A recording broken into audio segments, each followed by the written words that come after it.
Could we see such a sensational return?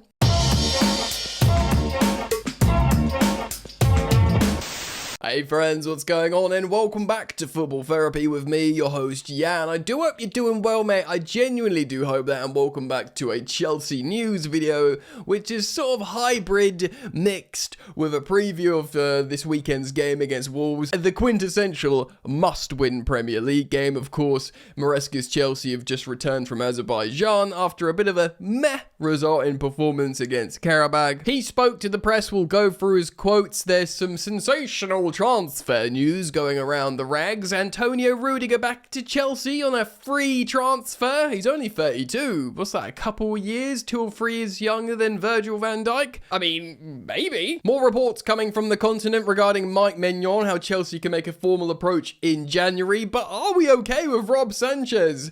Confusion.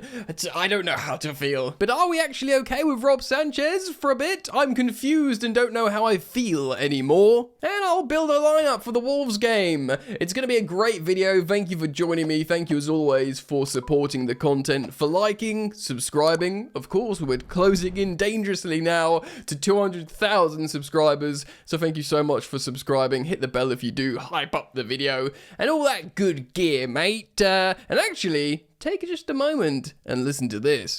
Why not take 1 second and listen to this important message? That's right, friends. It's the time that I give you another opportunity to take advantage of the fantastic offer from my sponsor, my long-term partners, Surfshark. If you're yet to get a virtual private network VPN, it's time. Or alternatively, you got one, upgrade to what I think is the best on the market. And that, of course, is Surfshark. A VPN will move your internet's location elsewhere, which of course by now you should know has a multitude of benefits. In big 2025, we've seen so many companies be digitally breached, and it's never been more important to be safe on the internet. Surfshark can do that for you. It's simple to use. It has so many different locations, different servers for you to choose from, and it's super simple to operate. Anybody can use it, and when you use it, you know that you can be safe from all the digital pirates out there, the internet baddies. You can browse in safety and with peace of mind, and also you can browse privately. And of course, we all want and deserve privacy. Oh, I feel safe and warm thanks to Surfshark. But it's not just about your security, it is about your entertainment as well. Utilizing Surfshark offers you the opportunity to unlock more entertainment, whether that's TV shows or movies on all different kinds of streaming platforms. You just select a desired country you want to go to,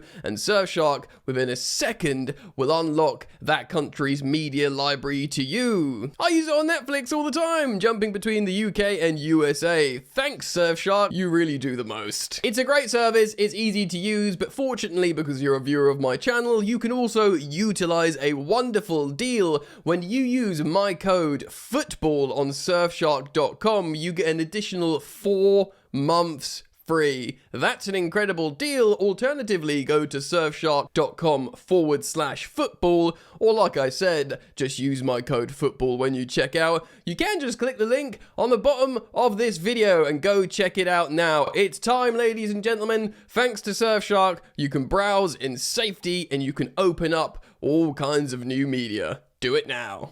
Right, thank you Surfshark, beautiful stuff. Let's hop into it and read some quotes from Enzo Maresca before we speak about these transfer rumours. So, Enzo Maresca addressed the media before the Wolves game this weekend. He spoke about how the players have had a rest. Speaking on Romeo Lavia first, he said, "We don't have an update at the moment, so we need to wait, see some hours, do all the checks. It's painful, so we need to do the checks." Yeah, I do worry about Romeo Lavia. Personally, I think it's going to be a long time before we see him settled and reintegrated into the Chelsea side. So I've sort of emotionally made that I've accepted it in my head and I'm trying to move on, so let's just hope and pray and let's move on. Speaking about Pedro Neto, Maresca said, Pedro had a session yesterday with the physio outside. Today he will try and train with us, then we will take a decision. Of course, Pedro Neto did not travel to Azerbaijan to play Karabakh, and he is an important player for Chelsea. Stevao's playing very, very well, but he's young, he's 18.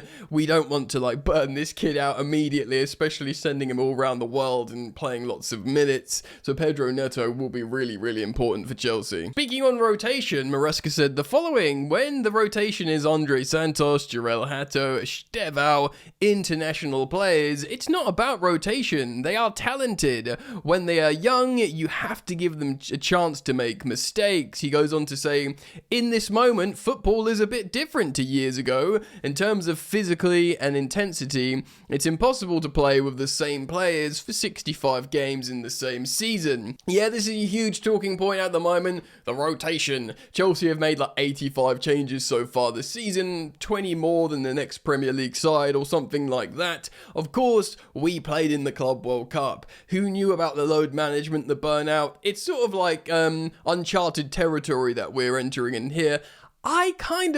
It's difficult, isn't it? Because there's something to be said about continuity. You know, last time we won the Premier League under Conte, we used the same players all the time. But the truth is, football is very, very intense now. Rotation is key in many ways. And even like PSG, who only use the same 15 players over and over, they're having problems this season, especially after the Club World Cup. So I don't want to be one of these people that heavily criticizes the rotation of a squad, especially considering what Chelsea have been through and what we're doing right now.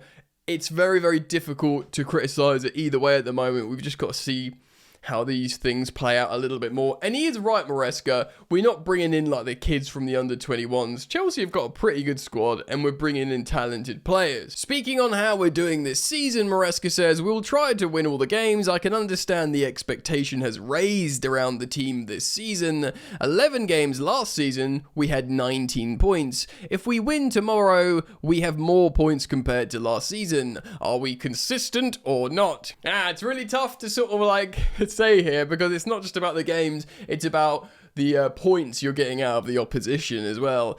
Sunderland at home is a very, very disappointing loss. That should be a banker. Of course, Sunderland won in the Premier League last season, so whatever. Yeah, we will see 10 games, 11 games. I mean, win tomorrow. We'll speak about the game, you know, after the transfer news stuff in a moment. But yeah, win tomorrow, and we will talk. He says a few more things about how we won against Tottenham, great performance, how we won against Liverpool, great performance. True, I mean, fine, yeah, I'm pretty like, I'm not too downbeat. I was disappointed with the Sunderland loss, of course. I was disappointed with the draw at Karabag, but I was kind of philosophical about it because they arrived 1 a.m. the night before. It's such a long trip, and Karabag have been pretty decent. And it was a bit of, Jarell Hato, I don't know if it's a hard J or not. He was culpable for both goals. The teenager, it's kind of like, okay, do you know what I mean? Anyway, that's what Maresca said. He went into a few things in his pre-match press conference, but we will speak about that game in a moment. But first, I do want to cover a little bit of transfer news. So let's speak about Antonio Rudiger. So yes, many of you may have seen this going around the rags and different publication headlines today. Antonio Rudiger, Chelsea considering to re-sign the fan favourite. So yeah, Tony Rudiger was a fan favourite at Chelsea. He was an absolute S-house, if you know what I mean. He loved a goal. He was the wind-up. To be honest, he was like, in many ways, made for Real Madrid, the sort of Pepe and Ramos style of play, completely winding up the opposition players. We do miss a bit of that in the back line. We had Thiago Silva, who's not a wind-up in the same way Rudiger is. He's more of like a professional sort of elite superstar. But there would be something about dropping Tony Rudiger between the likes of like, I don't know, a Champong and some other kid there. To be honest, I would love to, because Levi Colwell's got a little bit of like rough edges about him, like he gets stuck in, he's like a bit of a fighter, isn't he? I'd love to sit, and he's obviously very young, Colwell, a centre-back partnership in certain states of Rudiger and Colwell. Oh, that would be tasty. Look, I'm a huge fan of Fofana. I'm a huge fan of a Champong. I think Badiashile can be useful. I like a lot of the talent, but many people are saying we're just missing a senior player back there. And of course, just recently I reflected again on the story how Chelsea asked about Virgil van Dijk. Do you want to come to Chelsea? Before he re-signed with Liverpool. Now, Virgil van Dijk is I think he's 34?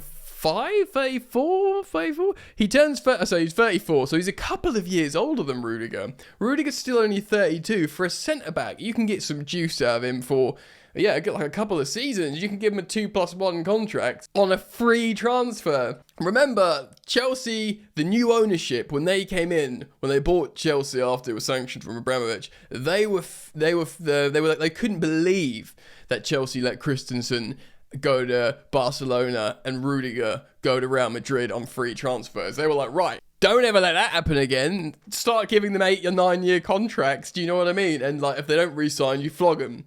That was like the new remit of this new ownership. Like, you don't lose superstars for free. That just doesn't happen. We don't lose those assets, basically. That was a huge talking point, heavily, covered on the likes of the Athletic or whatever. So getting him back on a free, might salve the wound a little bit.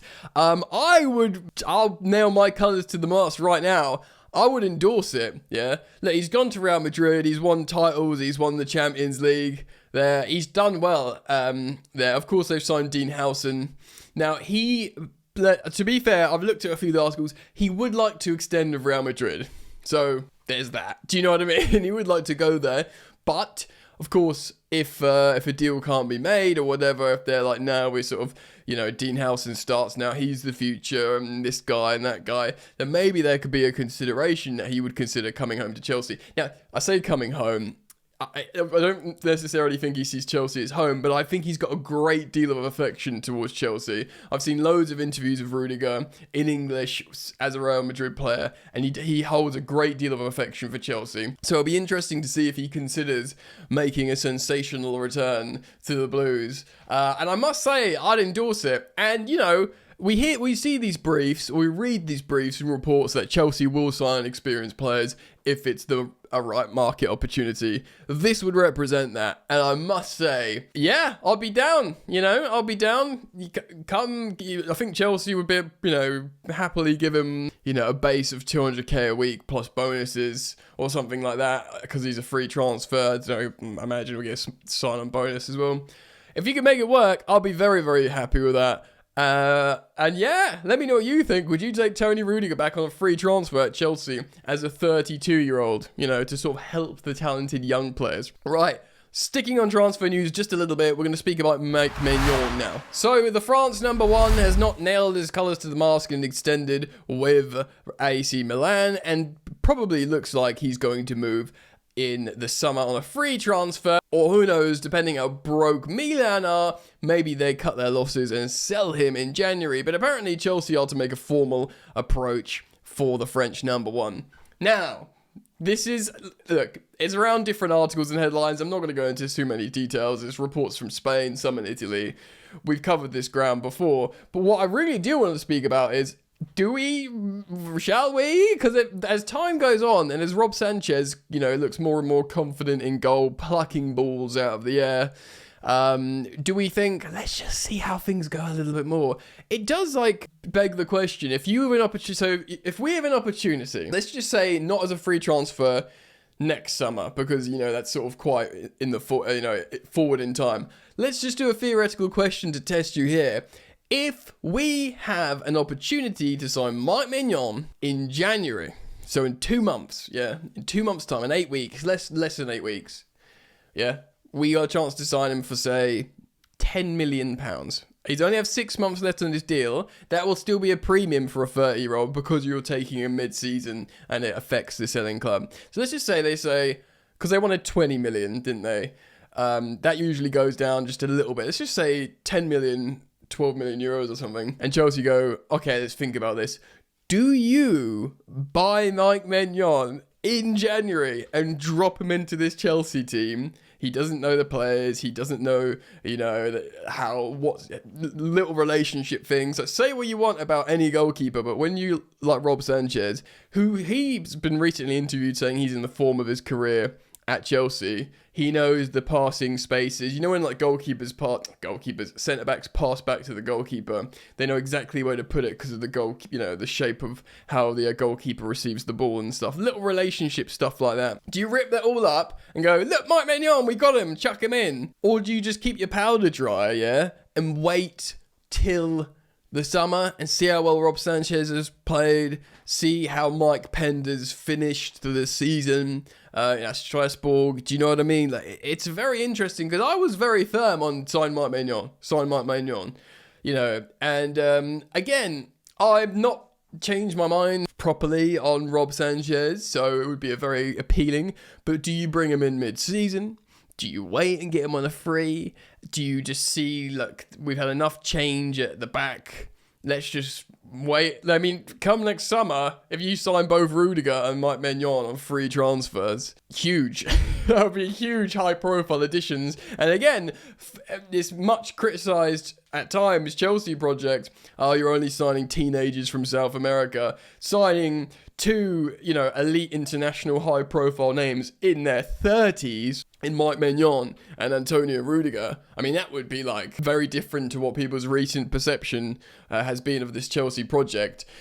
So again, I put it out to you guys. Let me know what you think. Comment down below. And then, yeah, let's move on and speak about the game this weekend against Wolves. Right, so this is Wolves' last time out when they lost 3-0 to Fulham. And of course, this is what gave Vitor Pereira the bullet. He's since been sacked. Agbadou got a red card in midfield. They played a 3-4-2-1 formation. Good players here, really. You know, Strand Larsen up top. And they got some good names on the bench as well. But they've been terrible. They've been slapped. But lest we forget, they gave us a horrifying scare in the cup midweek. Do you remember? In that game when there was goals all over the gaff, and ultimately that Gittins wonder goal, which was Chelsea's 4th, turned out to be a winner in that game. So it gave us a massive scare when we play Wolves in the cup, and they will be feeling themselves to give Chelsea a bit of a scare again, especially if there's a new manager bounce.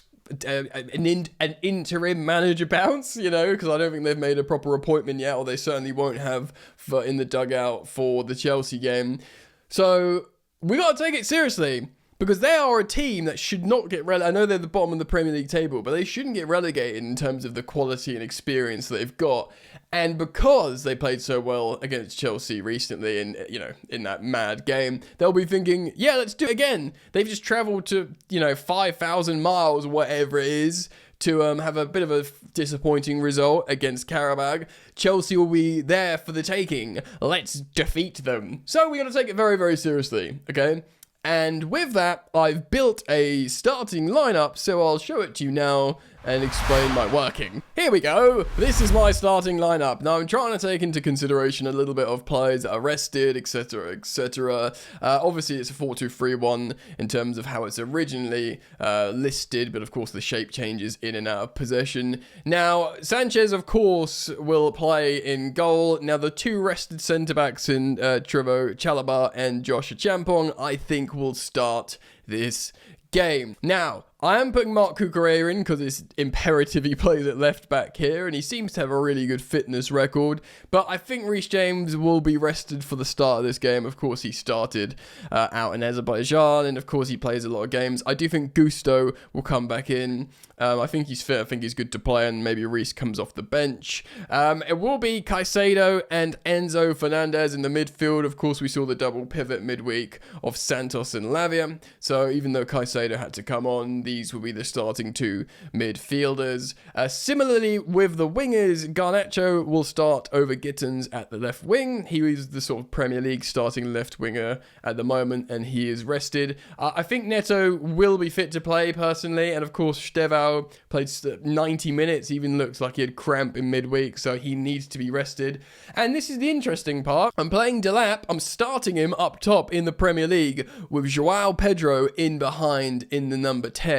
Of course, Joao Pedro might be a little bit tired. He might be sort of red zoning a bit. But in terms of number 10 options, Fernandez can play it. But I think because of the midfield options, we won't see it unless Santos comes in. Buonanotte, I'm yet to be convinced by him at all, to be honest. So I really want to see Joao Pedro and Delap linking up in that attacking two. To be honest, in the little fleeting moments, I saw Delap's look quite good in the game in midweek. You see, provided he's just not going to be, hell-bent on getting himself sent off, he is a great player. I'm waiting for him to sort of announce himself as a Chelsea player. He had a good Club World Cup. He has good moments. He obviously was really hot-headed when he had that red card. Maresca dug him out publicly, rightly so. He apologised in the dressing room. Hopefully he's calmed down a little bit. He had an extra game, banned to make sure his injury was totally not aggravated.